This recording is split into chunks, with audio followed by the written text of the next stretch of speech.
আসবো ডক্টর গুপ্তা, এই যে পলিগ্রাফ টেস্ট নিয়ে আমরা এত আলোচনা শুনছি, এই কেসে পলিগ্রাফ টেস্ট সেটা কতটা গুরুত্বপূর্ণ? এটাতে দ্বিমত আছে। প্রথম যখন শুরু হয়েছিল polygraph test American psychiatrist association থেকে, তো তারা তখন বলেছিল যে খুব ডিপেন্ডেবল। এখন আবার জাপান এক্সেট্রা কিছু দেশ বলছে যে না, অনেক সময় যে যার পলিগ্রাফ করা হচ্ছে ভাবা হচ্ছে সে শুধু সত্যি বলবে, কোনো মিথ্যে বলবে না, সে কিন্তু তার মিথ্যেটা পরিষ্কারভাবে ধরা যাচ্ছে না অথবা সত্যটা করা যাচ্ছে না।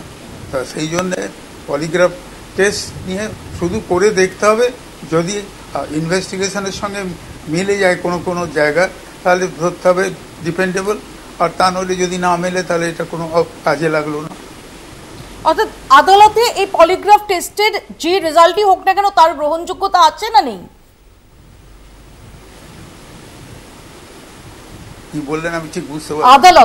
আদালতে এই পলিগ্রাফ টেস্ট সেটা গ্রহণযোগ্য, মানে পলিগ্রাফ টেস্টের রেজাল্ট মানে সেটা কি তদন্তের ক্ষেত্রে কোনো মান্যতা পেতে পারে? যদি পলিগ্রাফ তো করছেন যারা বিশেষজ্ঞ, যারা এই ব্যাপারে বিশেষজ্ঞ, সাধারণত সাইকিয়াট্রি ডিপার্টমেন্টে, মনোরোগ ডিপার্টমেন্টে, হাসপাতালের মনোরোগ ডিপার্টমেন্ট এবং ফরেন্সিক সায়েন্স ল্যাবরেটরিতে কখনো কখনো এই ব্যাপারটা টেস্ট করা হয়, করে তাকে দেখা হয় যে সে সত্যি বলছে না মিথ্যে বলছে।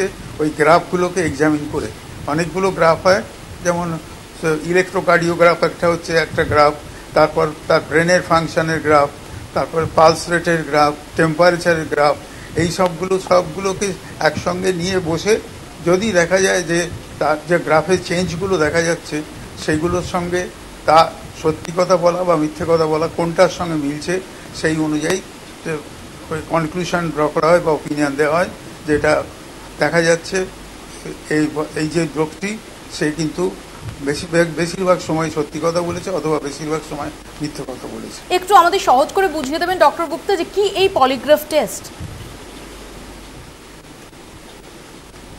পলিগ্রাফ টেস্ট হচ্ছে একজন ব্যক্তি যাকে সন্দেহবশত মনে করা হচ্ছে যে সে আসামি হতে পারে, হ্যাঁ, সে হয়তো ক্রিমিনাল অ্যাক্ট একটা করেছে কিন্তু সে স্বীকার করছে না যে সেই করেছে।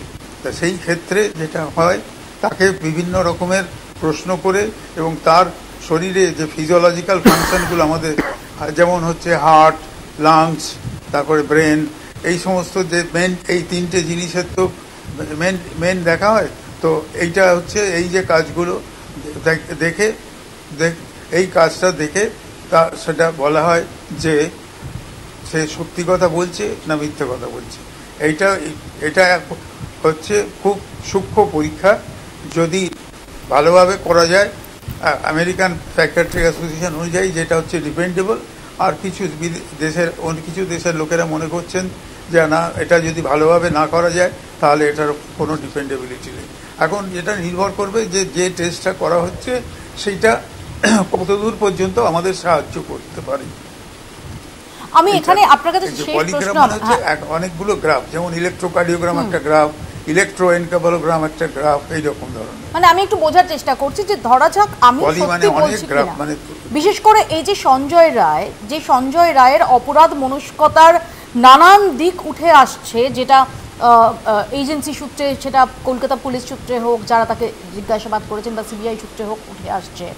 তো যে অপরাধ মনস্কতা, অর্থাৎ যখন আমরা কোনো সাধারণ মানুষ খুব সচেতনভাবে কিছু মিথ্যা বলি বা কিছু লুকোনোর চেষ্টা করি, সেক্ষেত্রে আমাদের শরীরের যে বিভিন্ন সূচকগুলো থাকে সেই সূচকগুলোর কি হেরফের হয়? অর্থাৎ ব্লাড প্রেশার বা পালস রেট, এর সাথে কি পলিগ্রাফ টেস্টের কোনো সম্পর্ক রয়েছে?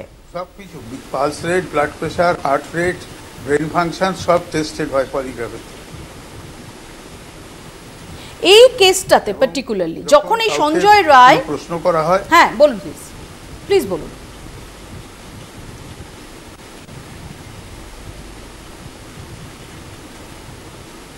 হ্যালো, হ্যাঁ ডক্টর গুপ্তা বলুন প্লিজ।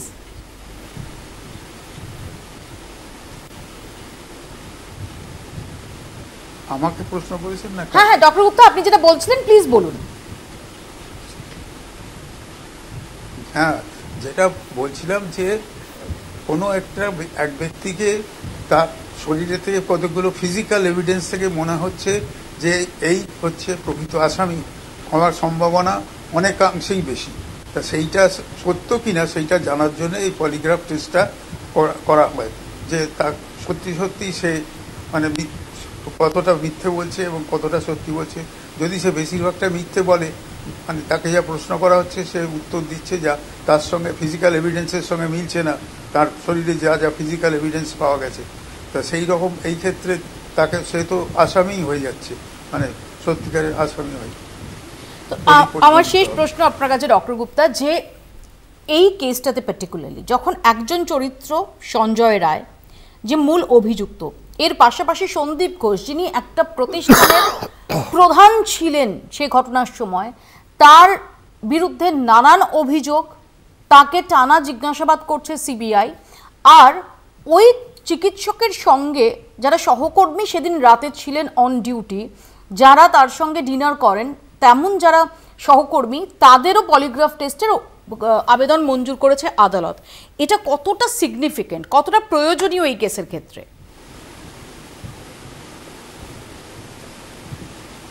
ওইটাই তো বললাম যে তাদেরকে টেস্ট করে তারা যা যা বলছেন সেটা সত্যি না মিথ্যে, ওই গ্রাফের যে ডিজাইনগুলো টেস্টের মধ্যে আসছে ডিজাইনগুলো, যেমন একটা লোকের আমরা ইসিজির হার্ট দেখে বলতে পারি তার হার্টটা দ্রুত গতিতে চলছে, হঠাৎ করে দ্রুত গতিতে চলতে লাগলো কেন, তাকে একটা প্রশ্ন করা হয়েছে, সেই প্রশ্নটা বুঝলো যে এটা তাকে ধরবার জন্য করা হচ্ছে, তার হয়তো হার্টের গতি বেড়ে গেল, তার যে পিকিউআরএসটি ওয়েভ যে ইসিজিতে হয় সেই ওয়েভগুলো নানান রকমের অন্য প্রকৃতি দেখাতে লাগলো, তাহলে সেখানেতে প্রমাণ হচ্ছে যে এই লোকটা সত্যকে গোপন করার জন্য চেষ্টা করছে, অথবা মিথ্যা বলে সত্যটাকে গোপন করার চেষ্টা করছে, সেটা প্রমাণ হচ্ছে।